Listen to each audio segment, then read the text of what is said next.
안녕하세요. 에이스입니다. 언론이 이야기하지 않기에 내가 말한다. 문재인 정부의 잘한 점과 잘못한 점에 대해서 이야기를 나누고 있는데요. 지난 첫 번째 영상에서는 경제 분야에 대한 이야기를 했었고요. 오늘은 두 번째 외교 분야에 대한 이야기를 좀 해보도록 하겠습니다. 적폐 언론들과 보수 야당이 문재인 정부에게 계속해서 씌우는 프레임 중에 무능 외교라는 것이 있어요. 이 무능 외교는 문재인 왕따설, 문재인 패싱설 등등의 워딩으로 발전을 해나갔죠. 제가 자주 소개하는 칼럼 중에 우리의 대조선일보 기자님이 쓰신 칼럼 나라 안에선 제왕, 밖에 나가면 왕따라는 제목의 칼럼이 있습니다. 진짜 이 칼럼은 역대급 칼럼이죠. 조선일보가 왜 신뢰도 최하위 언론인지 아주 잘 보여주는 주옥 같은 쓰레기 같은 칼럼이라고 할 수가 있죠. 이 칼럼의 내용 중에도 문재인 정부 때문에 한미동맹에 금이 갔다. 북한 인권 문제로 국제적 수모를 당하고 있다. 미 국무장관이 일본까지는 오지만 한국은 패싱할 지경에 이르렀다. 그렇게 중국과 북한의 비위를 맞추는데 정작 중국과 북한에게 무시를 당한다. 등등의 이야기를 하며 우리나라가 현재 외교 참사의 상황에 놓여 있다라고 글을 씁니다. 운동권의 두뇌에는 쇄국 DNA가 있다라는 말도 하고요. 마지막 문장이 이렇게 돼요. 밖을 보지 않는 운동권 정권의 쇄국적 세계관이 국가 진로를 역주행시키고 대한민국을 고립으로 몰아넣고 있다. 정말 대단합니다. 역시 우리의 조선일보예요. 조선일보 입장에서는 사측의 입장이 아주 잘 반영된 훌륭한 칼럼이라고 생각을 할 수도 있을 것 같습니다. 이 칼럼에 대해서 제가 할 말은 아주 많지만 생략하도록 할게요. 대신 다른 분들의 글을 좀 전해드리겠습니다. 정운현 전 국무총리 비서실장님은 이 칼럼에 대해서 나라 안에서는 왕따, 밖에 나가면 제왕이라고 뽑아야 제목이 맞는 것 같다라고 지적을 하셨죠. 정확한 지적입니다. 우리나라 안에서 언제 문재인 대통령이 제왕 대접을 받기라도 했습니까? 조선일보가 언제 문재인 대통령을 제왕으로 생각한 적이 있나요? 제발 문 대통령님이 제왕으로 군림해서 조선일보 좀 폐간시켰으면 좋겠다라는 생각이 드는데 말이죠. 그리고 계속해서 없는 말도 지어내고 티끌만한 실수도 산처럼 부풀려 나팔을 불어대는 집단, 여전히 세상 변한 줄 모르고 딴소리나 하는 집단, 한심한 자들이라고 평가를 하셨습니다. 정확한 평가죠. 그리고 김상수 작가님도 한마디 하셨죠. 조선일보는 문재인 대통령님과 국민을 이간시키는 것이 지난 3년 이상부터 오늘까지 신문의 존재 이유가 됐다. 전 세계 각 나라들의 언론들은 코로나 감염을 막기 위해 비판이라고 해도 정부와 협조하고 애를 쓰는데 조선일보는 어떻게든 무능한 정부, 무능한 대통령이라는 주술을 퍼뜨리면서 국민 분열 선동의 혈안이다. 무엇이 조선일보의 의도일까? 딱 하나다. 문재인 정부 무능 프레임으로 정권에 타격을 가해서 노무현 정권 때처럼 무너뜨리겠다는 목적이다. 미친 신문이다. 문재인 대통령은 세계 어느 나라보다 국민의 생명과 안전을 지켜내는 대통령이다. 라고 말씀하셨죠. 물론 한 개인의 의견이지만 조선일보에 대해서는 일침을 날리고 현 상황을 잘 파악한 좋은 의견이라고 생각을 합니다. 실제로 이 조선일보의 칼럼이 나왔던 1월에 WTO 사무총장은 문 대통령의 리더십과 한국의 방역을 높이 평가하면서 앞으로도 계속 협조를 부탁한다는 서한을 보내왔습니다. 그리고 수많은 외신들이 한국 방역을 모범 전례로 칭찬하고 문재인 대통령은 100번이 넘게 각국의 정상들과 전화 통화를 한 것으로 알려져 있어요. 근데 왕따라고 합니다. 조선일보 눈에는 그런 것들이 안 보이고 조선일보의 귀에는 그런 것들이 안 들리는 것이죠.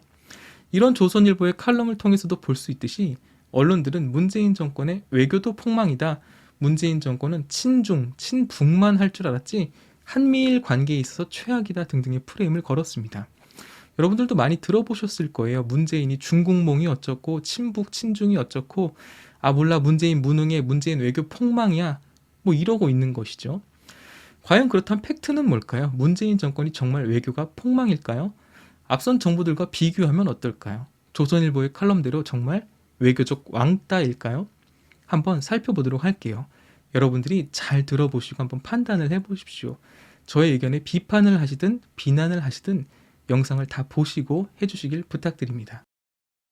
먼저 첫 번째, 대북 정책, 북한과의 관계입니다. 문재인 정권이 시작되던 때 우리나라 외교 안보 상황은 아주 안 좋았습니다. 북한은 잊을만 하면 핵실험을 하겠다고 난리였었죠. 문재인 정부가 들어서기 바로 전 정부 때는 핵실험을 5번이나 했습니다. 기억나시죠? 목함지뢰가 터지고 개성공단 폐쇄하고 대북 확성기 설치하고 뭐 등등. 뭐 주식하시는 분들은 북한 때문에 아주 불안해했죠. 뭐 자고 일어나면 미사일 한 방 쏠 때마다 증시가 출렁거리고 폭락을 했었죠. 유엔 안보리는 대북 제재안을 채택할 수밖에 없었고요. 그런 상황에서 2017년 5월 문재인 대통령이 당선이 된 것입니다. 그때 미국 타임지에서 문재인 대통령의 얼굴을 표지에 아주 큼지막하게 전면으로 실었어요. 그 자체로 사실 멋진 일인데 더 멋진 건 그 밑에 달린 코멘트였죠. 김정은을 다룰 수 있는 협상가라는 멘트가 달렸습니다. 문재인 대통령이 당선되고 한반도 평화 프로세스가 진행되면서 북한과의 관계가 급물살을 타게 되었어요. 평창 동계올림픽에서 남북 선수단이 공동 입장을 했고 동계올림픽 최초로 아이스하키에서 남북 단일팀이 구성이 되었습니다. 물론 이 과정에서 종목을 선정하고 선수를 선발하는 과정에서 노이즈가 없었던 것은 아닙니다. 일처리 과정이 갑작스럽기도 했고 미숙하기도 했죠. 그렇다고 그걸 뭐 불공정이니 친북으로 몰고 가는 것은 저는 조금 억지고 과하다라는 생각을 하게 됩니다. 이 부분은 각자의 판단에 따라서 의견이 다를 수 있으니까 이 부분에 대해서는 알아서 판단을 내리시면 될 것 같고요. 이 평창 올림픽이 끝나고 나서 2달 후에 남북 정상회담이 열리게 됩니다. 문재인과 김정은은 통역 없이 대화를 하고 분단 이후로 처음 손을 잡고 군사 분계선을 넘었고요. 역사적인 판문점 선언을 했었죠. 그리고 이어서 북미 정상회담까지 열렸습니다. 문재인 정부에서 말한 한반도 평화 프로세스의 목표는 3가지였어요. 첫 번째, 북핵 문제 해결 및 항구적 평화 정착. 두 번째, 자유로운 왕래가 가능하도록 지속 가능한 남북관계 발전. 세 번째, 한반도 신경제공동체 구현입니다. 근데 남북관계는 남한과 북한이 만나서 분위기 좋다고 해결할 수 있는 수준의 문제가 아니죠. 정전협정의 당사자인 미국과 국제사회의 협조가 필요한 부분입니다. 개성공단 재개나 금강산 관광 또는 물자 지원 같은 것도 국제사회의 협조가 없이는 불가능해요. 그래서 문재인 대통령은 더 바쁘게 많이 움직였죠. 미국, 중국, 일본, 러시아 정상들을 만나면서 한반도 평화 프로세스의 성공을 위해서 노력하고 애썼습니다. 그 노력으로 군사적 긴장 관계를 넘어서 김정은을 대화의 자리로 이끌어낼 수가 있었던 것이죠. 물론 그 뒤에 북미 협상이 결렬되면서 그 이후 뚜렷한 진척은 나오지 않고 북한의 도발이 다시 시작되기도 했지만 저는 아직 남북 관계가 끝난 건 아니라고 생각을 합니다. 물론 북한이 공동연락사무소를 폭파하고 미사일 실험을 다시 하고는 있지만 뭐랄까 이건 예전 정부 때처럼 그렇게 강경한 입장은 아니라는 생각이 들어요. 뭔가 어린아이가 투정 부리는 듯한 느낌? 좀 가볍게 다가오는 것은 사실인 것 같습니다. 물론 저의 개인적인 생각이긴 하지만 말이죠. 통일에 대해서는 사람마다 생각이 다를 거예요. 통일이 꼭 되었으면 좋겠다라는 사람도 있고 통일이 되기를 원치 않는 사람들도 분명히 있을 것입니다. 당장 통일이 되면 우리의 삶에 많은 변화들이 일어날 거예요. 내 생활, 내 삶, 내 코앞의 일만 생각하면 통일이 나에게 가져다 주는 이익은 별로 없을지 모릅니다. 그러나 저는 우리나라의 미래와 상황들을 놓고 봤을 때 통일이 꼭 되어야 한다라고 생각하는 입장입니다. 근데 뭐 통일이 하루아침에 이루어지나요? 전쟁 이후에 긴 시간을 다른 이념, 다른 정치, 다른 사회 체계로 나뉘어 살아온 두 나라가 합쳐진다는 것은 결코 간단한 문제가 아닙니다. 무엇보다 한반도를 둘러싼 다른 나라들이 말로는 평화를 원한다고 하지만 정말로 한반도의 통일을 응원하고 지지할지는 미지수인 것이죠. 여러 복잡한 국제 정세나 한반도 내부 문제 등을 봤을 때 통일은 정말 천천히 신중하게 꼬인 실타래를 천천히 풀어나가듯이 접근해야 하는 문제라는 것이죠. 분위기를 잘만 탄다면 지난 남북 정상회담처럼 우호적인 분위기로 급물살을 탈 수도 있습니다. 그렇기 때문에 북한과의 지속적인 대화와 만남, 뭐라도 같이 하는 이벤트들이 지속적으로 필요한 것이죠. 이제 정말 시간이 얼마 남지 않았습니다. 2, 30년 전만 해도 우리의 소원은 통일이라는 노래가 심심치 않게 들려왔고 캠페인을 해서 포스터 그리기도 하고 이랬는데 이제는 분단을 마음 아파하고 통일을 염원하는 세대들이 다 지나가는 중이에요. 이산 가족도 계속 줄어들고 있고요. 시간이 조금 더 지나면 통일은 현실적으로 더 어려워질 거라고 생각을 합니다. 저는 그런 면에서 이런 시기에 문재인 대통령이 한반도 평화 프로세스를 진행하고 어떻게든 북한과의 대화의 끈을 놓지 않고 관계를 이어나가려고 하는 게 참 다행이라고 생각을 합니다. 박근혜 정부 이후 급속도로 악화되었던 북한과의 관계에서 만약 한 번 더 보수 정당이 집권했다고 생각을 해보십시오. 북한과의 관계는 어쩌면 더 악화되었을지도 모릅니다. 그러면 통일은 정말로 더 어려워지게 되겠죠. 문재인 정부가 이 타이밍에 들어선 건 그런 면에서는 참 다행이다라고 생각을 하게 됩니다. 혹자들은 북한에게 푼수다, 삶은 소대가리다 이런 막말을 듣고도 한 나라의 대한민국의 지도자라는 인간이 허허허 웃는다고 속도 없다고 비난하기도 하죠. 제 주변에 심하게 말하는 사람들은 문재인 대통령 보고 등신 같다라고 말하는 사람도 있었습니다. 퍼줄 거 다 퍼주고 본인의 아들뻘도 안 되는 김정은에게 그런 모욕적인 말을 듣고도 제대로 대응 한번 못하고 그냥 허허허 하면서 웃어 넘기는 듯한 인상을 주었기 때문이죠. 그래서 대통령을 향해 뭐 등신이다라고 말하는 사람들 아주 많은 것 같습니다. 그런데 여러분, 저는 조금 다르게 생각을 합니다. 그게 어쩌면 진짜 멋있는 어른의 모습이 아닐까라고 생각을 해요. 아들뻘도 안 되는 어린 독재자에게 북한은 우리보다 모든 면에서 한참 뒤처지는 나라잖아요. 무시하고 강하게 강대강으로 나갈 수도 있겠죠. 어떤 면을 보아도 통일이 아쉬운 건 우리보단 그들이 아닐까요?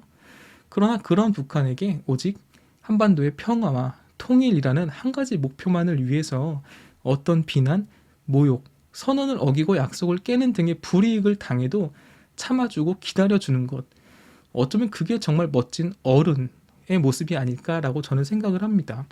저는 오히려 그런 모습이 더 멋있어 보이더라고요. 그게 진짜 품격이 있는 모습이 아닌가라고 생각을 해봅니다. 북한에서 비난을 했다고 우리도 같이 비난할까요? 삶은 소대가리 소리 들었다고 우리도 같이 뭐 나이 어린 똥땡이라고 욕할까요? 그럼 우리 정부가 북한과 다를 게 뭔가요? 그렇게 하면 통일이 과연 될 수나 있을까요? 이 부분에 대해서는 개인마다 생각이 다를 수는 있겠죠. 저는 평화와 통일을 원하는 문재인 정부의 방향성은 옳다라고 생각을 합니다. 그 과정에서 보여준 우리 정부의 모습, 문재인 대통령의 모습은 충분히 성숙하고 인격이 느껴지는 멋있는 모습이었다라고 생각을 합니다. 두 번째, 신남방 정책입니다. 문재인 정부의 외교를 논할 때 이 신남방 정책, 외교 다변화 전략을 이야기하지 않을 수가 없습니다. 우리나라는 다들 아시다시피 수출 주도형 경제 구도를 가지고 있죠. 그 수출은 미국, 중국, 일본과 같은 세계 주요국에 치중이 되어 있습니다. 그렇다 보니까 지난 미중 무역 전쟁과 같은 일이 한번 벌어지면 미국과 중국, 당사자보다 우리나라 경제가 더 크게 흔들리는 일이 발생하고는 합니다. 그래서 경제와 외교의 지평을 넓히는 것이 우리나라의 꾸준한 과제였어요. 이건 뭐 2000년대 이후에 들어선 모든 정권, 이명박, 박근혜, 문재인 그 어떤 정부 할 것 없이 모두 공통의 과제였습니다. 어떤 국가들을 대상으로 어떻게 외교와 경제의 지평을 넓혀갈 것인가, 각 정부에 따라 조금씩 달랐지만 그 큰 그림은 같았죠. 문재인 정부는 인도 아세안을 포함하는 새로운 외교 정책을 시작했습니다. 그것이 바로 신남방 정책인데요. 인도와 아세안 지역은 인구가 20억 명, GDP 규모 5조 6천억 달러, 평균 연령이 30세고요. 연평균 5%의 성장을 기록하는 크고 역동적인 시장인 것이죠. 2017년 1월 동남아 순방을 시작으로 인도, 아세안 지역의 국가들과 관계를 높여가는 교류를 시작했습니다. 문재인 대통령은 대한민국 대통령 최초로 약 2년이라는 시간 동안 인도, 아세안 10개국을 모두 방문했어요. 그리고 2019년 11월 한국과 아세안 지역의 특별 정상회의, 처음으로 메콩과 정상회의도 개최를 했죠. 경제 외교의 새로운 지평을 넓힌다는 그 계획을 다 몸소 실천해 나간 것입니다. 이로 인해서 그 지역에서 한국의 호감도가 올라가고 유학생도 늘어나고 교역액은 역대 최고 규모인 1,600억 달러를 돌파하게 되었습니다. 이 기간 동안 인도네시아에 1조 1,600억 원의 규모의 국산 잠수함을 수주하는 성과도 있었습니다. 이런 이야기를 하면 그런 못 사는 나라가 우리나라 외교와 수출에 뭐 얼마나 도움이 되냐라고 말하는 분들도 있는데, 이 지역의 수주 금액이 우리나라 전체 수주 금액의 40%다라는 통계가 있습니다. 결코 무시할 수가 없는 규모라는 것이죠. 지난 정부와 비교를 한번 해보도록 하겠습니다. 예를 들어서 이명박 정부의 자원외교와 비교를 한번 해볼게요. MB 정부에서 실시한 자원외교 정책은 외국 특정 국가에 매장된 자원을 개발하는 데 우리나라가 참여해서 일정량을 한국 정부의 소유로 확보하는 외교 정책을 의미하는 거였죠.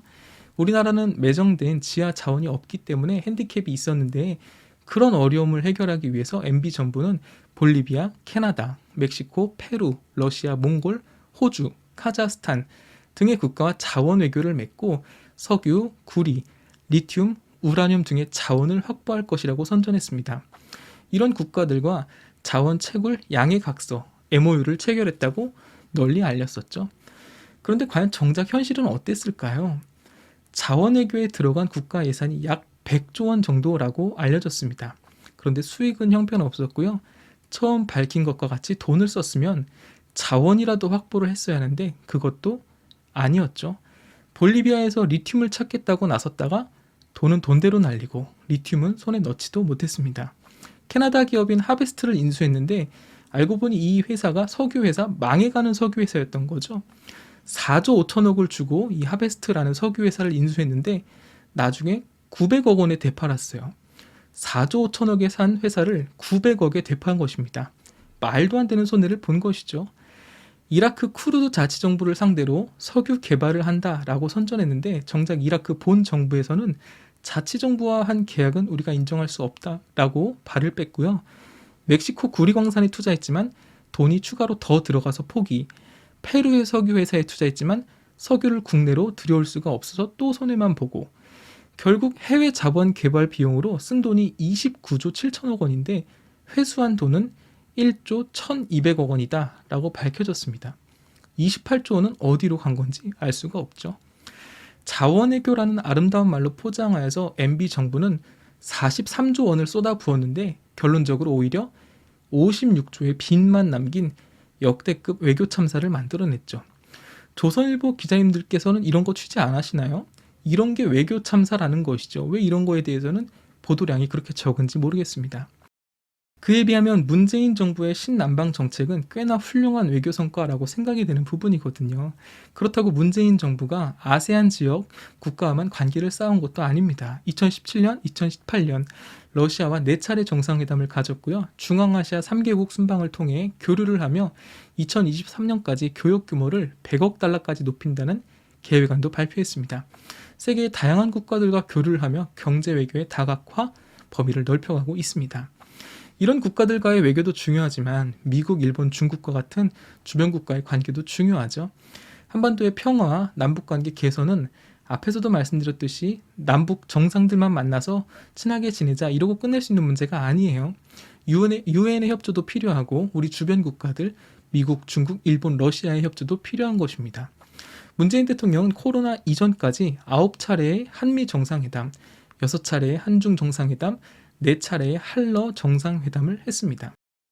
일본과의 관계는 아직 불편한 게 사실이지만 저는 개인적으로 일본에 대한 현 정부의 스탠스가 멋진 것 같다라는 생각을 해봅니다. 노무현 대통령의 독도는 우리 땅입니다 연설 이후로 이렇게 속 시원하게 일본에 대응한 정부는 없었죠. 일본을 외통수에 몰지 말라고 하면서 과거사 문제를 경제 문제로 끌고 와서 쪼잔한 짓거리를 하는 일본 편을 드는 국회의원들이나 적폐 언론들, 얘네는 솔직히 그냥 일본 가서 살았으면 좋겠어요. 우리나라에서 분탕질하지 말고 그냥 니네 나라로 갔으면 좋겠습니다. 그에 비해 문재인 정부와 우리나라 국민들은 당당하게 일본에 맞섰죠. 2019년 7월 일본이 반도체 소재를 한국에 수출 규제한다라고 일방적으로 발표했을 때 당시 국힘당이나 언론은 마치 우리나라가 큰일이 난 것처럼 우리나라가 잘못한 것처럼 호들갑을 떨었었죠. 문재인 정부는 반도체 소재 부품 장비 육성 정책을 통해서 국산화에 힘썼고요. 일본이 우리에게 핵심 소재 부품들을 수출 금지한다라고 당장이라도 난리가 날 것 같았지만 다행히 큰 어려움은 없었다고 합니다. 오히려 우리나라는 대일 무역 수지 적자가 20% 감소하는 긍정적인 결과를 낳았죠. 우리 국민들의 극일, 반일 캠페인이 꽤나 파장이 컸었습니다. 관광이나 산업 쪽에서 피해를 입은 것은 오히려 일본 쪽이었어요. 유니클로 매장 문 닫고 일본 자동차, 일본 맥주 안 사고 대마도 관광 안 가고 이런 이야기 많이 들어보셨죠? 우리 국민들이 참 멋지고 대단하다라는 생각을 하게 됩니다. 코로나 이후의 외교 이야기를 한번 해볼게요. 2020년 3월 16일 프랑스 마크롱 대통령은 문재인 대통령과의 전화통화에서 한국의 성공적 방역 조치와 시스템의 우수성을 배우고 싶다라고 했대요. 문재인 대통령 취임 후에 세계의 여러 정상들과 100차례가 넘는 통화를 했다고 합니다. 저는 문재인 정부가 우리나라의 국격을 한 단계 높여놨다라고 생각을 해요. 남북관계에서 보여준 문재인 정부의 성숙함이나 평화를 사랑하는 기조를 세계에 보여주었고요. 이번 코로나 사태 때 문재인 정부의 대응은 세계에서 손에 꼽힐 정도로 훌륭했습니다. 이전 정부들과 비교가 안 될 정도로 잘하고 있어요. 문재인 정부 때만큼 우리나라가 해외에서 이렇게 인정을 받고 국가의 품격이 높아질 때가 또 있었나 생각이 들게 될 정도입니다. 외교 문제를 다루면서 꼭 하고 싶은 이야기가 있는데 바로 친북, 친중 문제입니다. 민주당 정권이 들어서면 대북 기조가 친북인 것은 모두가 다 아는 사실입니다. 인도적 지원의 규모나 어떤 스탠스로 접근할 것인지에 대한 비판은 있을 수 있어요. 국민 세금으로 북한에 퍼준다라는 비판이 많은 것도 사실이고 인정합니다. 근데 그렇다고 종북이라느니 빨갱이라느니 하는 말에는 절대 동의가 되지 않아요. 몇 년 전 극우 커뮤니티에 떠돌았던 한 편의 편지가 있습니다. 그 편지는 문재인이 김정은에게 쓴 편지라는 제목이 붙어 있었어요. 내용이 막 특별하거나 그러진 않습니다. 그냥 안부 편지 정도의 수준이랄까요? 편지의 내용으로 몇 가지를 추측해 볼 수가 있는데요. 첫 번째, 아랫사람이 윗사람에게 쓰는 것 같은 매우 공손한 어투의 편지라는 것. 두 번째, 남북이 아니라 북남이라고 표시한 점. 2002년에 괄호를 치고 주체 91년이라고 표기한 점. 저는 김정은 위원장님의 염려 덕분에 잘 지내고 있습니다. 위원장님의 건강을 기원하며 다시 뵙기를 바랍니다. 라는 인사표현 등을 볼 때 상당히 대북 기조가 온화하다 못해 이건 거의 친북하는 사람이 쓰는 편지다. 북남이 웬 말이고 주체 91년이 웬 말이냐 이런 생각이 드는 편지였었죠. 혹시 주체라는 표현이 어떤 표현인지 모르시는 분들이 있을 수 있는데 주체라는 것은 이제 북한식 연도표기법입니다. 우리나라도 단기, 서기, 불기 이런 게 있잖아요. 북한에서는 김일성 출생 연도인 1912년을 주체 1년으로 놓고 계산을 하는 어떤 공식적인 연도 표기법이에요. 그러니까 주체 91년이다라고 하면 1912년에 91을 더해서 2002년이 되는 것이죠. 아무튼 이 편지가 공개되고 난리가 났습니다. 역시 문재인은 빨갱이다. 아주 북한에 굽신굽신 조아리는구나. 온갖 비난 일색이었죠. 근데 이제는 다 알죠. 이 편지 누가 썼는지. 이거 박근혜가 쓴 편지입니다. 2016년 경향신문에서 공개한 편지인데요. 이 편지는 2005년에 박근혜가 김정은에게 보낸 편지로 밝혀졌습니다. 원래 조웅이라는 목사님이 최초 공개를 했는데요. 박근혜 정부에서 이분을 허위사실 유포죄로 고소하고 영상이 올라간 커뮤니티는 유해 사이트라고 지정해서 막아버렸죠. 당시 박근혜 정부 대변인은 박근혜가 북한에 그런 편지를 보낸 사실이 없다라고 발표를 했어요. 그러자 경향신문 측에서는 추가 보도를 냅니다. 김정은이 박근혜의 편지에 답장을 한 걸 공개한 것이죠. 추가 보도에 의하면 박근혜와 김정은이 적어도 수차례 이상 편지를 주고받은 사실이 있다는 게 밝혀진 것이죠. 이건 너무 명확한 증거가 있어서 요즘 말로는 빼박인 자료였습니다. 그렇게 민주당을 향해 빨갱이다, 종북이다 하면서 북풍몰이를 하고 안보파리의 달인이었던 박근혜가 김정은에게 그렇게 저자세로 북남이라느니 주체 91년이라느니 이런 표현의 편지를 썼다는 것, 위원장님의 염려 덕분에 저는 잘 지낸다는 둥 참 어이가 없었죠. 이 편지 자체가 국가보안법 위반인지 아닌지에 대한 부분도 명확히 할 필요가 있고요. 이런 사실들에 대해서 언론들은 그렇게 크게 보도하지 않았습니다. 여러분 한번 생각해 보세요. 문재인 대통령이나 문재인 대통령의 측근이 이런 편지를 북한에 보냈다면 어떻게 됐을까요? 우리나라 언론들 가만히 있었을까요? 저는 지금 박근혜도 친북이다. 그러니까 문재인이 친북해도 된다. 이런 유치한 논리를 말하는 게 아니에요. 언론들의 편협된 보도와 사실을 있는 그대로 전달하지 않는 왜곡된 보도 형태 등을 말하는 것입니다. 박근혜가 친북하는 건 모르는 일, 음모론, 주적을 향한 견제 이런 식으로 미화하고 문재인이 친북하는 건 종북 세력 빨갱이 좌파인 건가요? 대한민국 언론들 정말 해도 너무하다라는 생각이 들지 않으신가요? 지금도 이야기가 길어졌는데 중국과 관련된 이야기는 좀 짚고 넘어갈게요. 이 부분도 상당히 심각합니다. 문재인 정부가 출범할 당시 중국과의 문제도 심각했어요.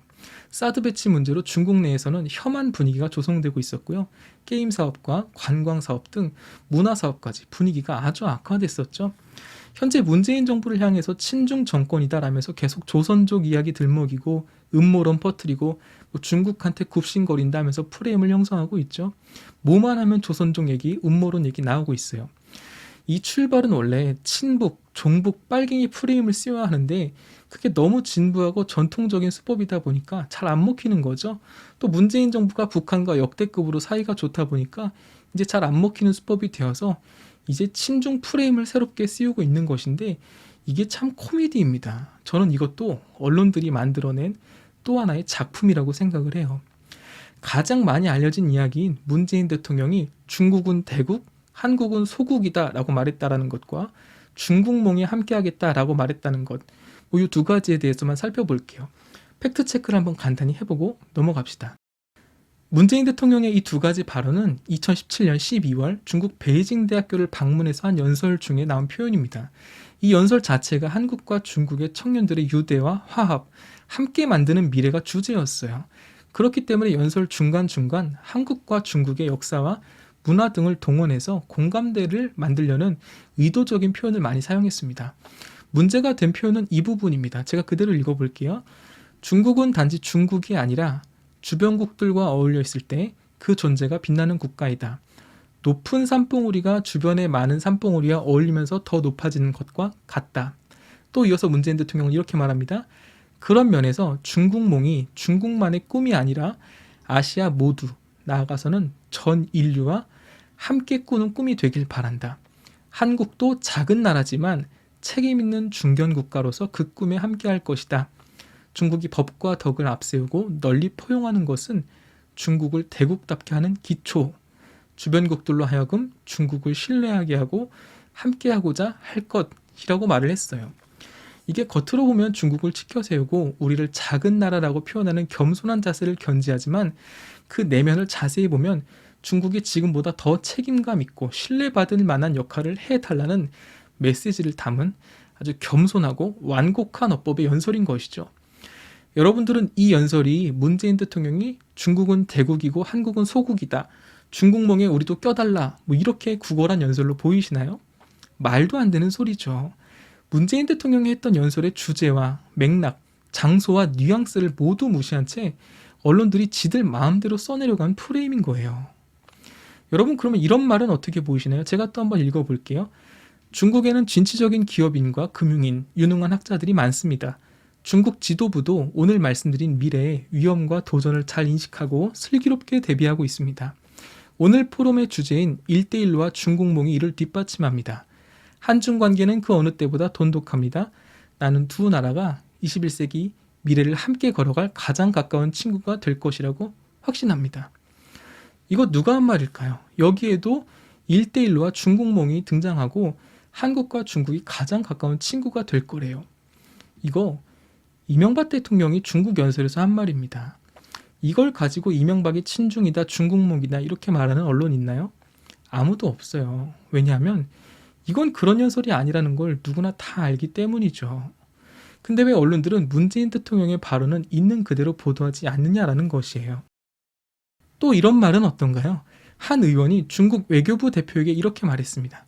중국 같은 대국이 우리나라 같은 소국에 제재하는 것은 서운한 일이라고요. 이거 누가 한 말일까요? 보수 중에 보수 홍준표 의원이 한 말입니다. 이때도 소국이라는 말을 썼어요. 역시 마찬가지로 저는 이 사람들도 소국, 중국몽 이런 말을 썼다. 문재인도 써도 된다. 이런 유치한 이야기를 하는 것이 결코 아닙니다. 언론들의 편협한 시각과 왜곡된 보도를 지적하고 싶은 거예요. 박근혜 대통령 이야기를 한번 해볼까요? 우리나라 대통령 중에 최초로 중국 열병식에 참석을 한 인물이 박근혜 대통령입니다. 김대중, 노무현, 문재인 그 아무도 참석하지 않은 중국 전승절 열병식에 박근혜가 참석을 했어요. 거길 왜 갑니까? 여러분 사진 다 보셨죠? 러시아 대통령, 중국 주석, 카자흐스탄 대통령이 서 있고 그 사이에 샛노란 옷을 입은 박근혜가 서 있어요. 한중 관계에 대해서 박근혜 대통령은 이렇게 말합니다. 한국의 꿈과 중국의 꿈을 함께 이뤄나가기 위해서는 정치, 외교, 안보 분야까지 확정되고 있는 한중 전략적 동반자 관계의 발전이 중장기적으로 지속되도록 만들어야 한다. 또 한중 양국 관계를 미래지향적으로 계속 발전시켜 나간다면 중국몽과 제2의 한강의 기적을 이루는 데 도움이 될 것이다. 이렇게 말했어요. 여러분 여기도 중국몽이 나와요. 중국몽이 여기도 나옵니다. 근데 이때 우리의 TV조선이 뭐라고 보도했는지 아세요? 중국인을 사로잡은 감성 외교라고 보도했습니다. 타이틀 기가 막히게 뽑았죠. 정말 정신 나간 언론입니다. 중국인들이 좋아하는 노란색으로 드레스 코드를 맞춘 박근혜를 칭찬하고 있어요. 박근혜가 참석한 자리가 어디라고요? 중국의 전승절 열병식입니다. 저 자리가 어떤 자리인지 모를 리가 없죠. 근데 그냥 덮어대고 빨아대고 있는 거예요. 당시의 언론들은 한국과 중국이 중국몽을 1대1로를 함께 한다고 칭찬을 했다니까요. 지금 같으면 난리가 나고 쌍욕을 먹었겠죠. 근데 그때는 언론에서 유라시아 이니셔티브라는 워딩을 써가면서 우리가 1대1로의 주도권을 갖는다 뭐 이런 의미인데 칭찬을 하고 난리가 났다니까요. 이 기사들을 한번 보세요. 그때의 기사들인데 이런 기사들이 쏟아져 나왔습니다. 지금 문재인 대통령이 만약에 문재인 정부에서 저런 일을 했다면 아마 언론 뒤집어지고 난리가 났을 거예요. 미국과의 동맹을 저버리고 친중을 택했다, 중국을 택했다 뭐 이런 식으로 말이죠. 근데 저 당시에 우리나라 언론은 빨아제끼고 있었는데 중국 베이징대에 량윈샹이라는 교수가 이런 말을 했어요. 홍콩명보 8월 26일자에서 이렇게 말합니다. 박 대통령의 참석은 한 덩어리 철판과 같다는 한미 동맹을 타파하는 것이다. 이렇게 썼어요. 일본은 미일 동맹의 강화의 호재로 삼는다. 이런 워딩을 남겼고요. 한미 동맹을 박근혜가 타파했다는 말을 중국에서 하게 됩니다. 여러분 이게 외교 참사 아닌가요? 아까 조선일보 칼럼에서 뭐 한미 동맹이 뭐 약화됐다, 문재인 정부의 외교 참사다 뭐 이런 식으로 표현했잖아요. 박근혜 정부 때 더 큰 외교 참사가 있었던 건데 이때는 TV조선 뭐 했나요? 감성 외교라고 떠들었죠. 칭찬했었죠. 정말 엄청난 언론이 아닐 수 없습니다. 여러분이 박근혜의 중국 전승절 열병식 참석은 미국과 유럽에서도 아주 대놓고 불편한 심기를 드러냈어요. 서양 열강들의 시선이 곱지 않다고 대놓고 언론에서 표현을 했었죠. 그렇게 미국과 유럽의 따가운 눈초리를 받으면서 그 짓을 했으면 중국과의 관계라도 좋던지. 그 이후에 바로 북한에서 4차 핵실험을 합니다. 놀란 박근혜가 시진핑에게 전화를 걸어요. 근데 전화를 안 받죠. 뭐 이 사건은 워낙 유명하죠. 한 달 만에 박근혜와 시진핑이 통화를 합니다. 대북 제재에 대해서 여전히 온도차가 있고 원론적인 입장만 내놓죠. 박근혜 정부 입장에선 뭐 제대로 뒤통수를 맞은 거고요. 우리가 그렇게까지 했는데 전화도 안 받고 때릇한 답도 없고 도와주지도 않았다. 뭐 이런 거죠. 그 뒤로 어떻게 되나요? 우리가 잘 아는 스토리가 펼쳐집니다. 사드 배치 논란이 터지죠. 시진핑이 박근혜에게 대놓고 말해요. 사드 배치하지 말라고 했지만 박근혜는 뭐라고 하죠? 사드는 북한을 겨냥한 것이지 중국을 겨냥한 것이 아니다. 라고 하면서 사드 배치를 정당화했습니다. 열받은 중국은 2017년 1월 4일 공식적인 발표를 이렇게 내놓습니다. 소국이 대국에 대항해서 되겠냐? 너희 정부가 사드 배치를 하면 단교 수준으로 엄청난 고통을 주겠다. 라고 입장을 밝혀요. 그렇게 한한령이 시작됩니다. 한국의 관광, 여행, 호텔, 카지노, 면세, 한류, 게임, 문화사업들까지 엄청난 피해를 받아요. 한때 우리나라 화장품이나 게임들, 면세점들 엄청나게 잘 나갔잖아요. 근데 한한령 이후로 큰 피해 입고 아직도 다 회복이 안 되고 있어요. 박근혜와 당시 총리 황교안이 삽질하고 싸질러 놓은 똥이 아직도 남아있어요. 문재인 정부는 아직도 그걸 치우는 중입니다. 아직도 메꾸고 있어요.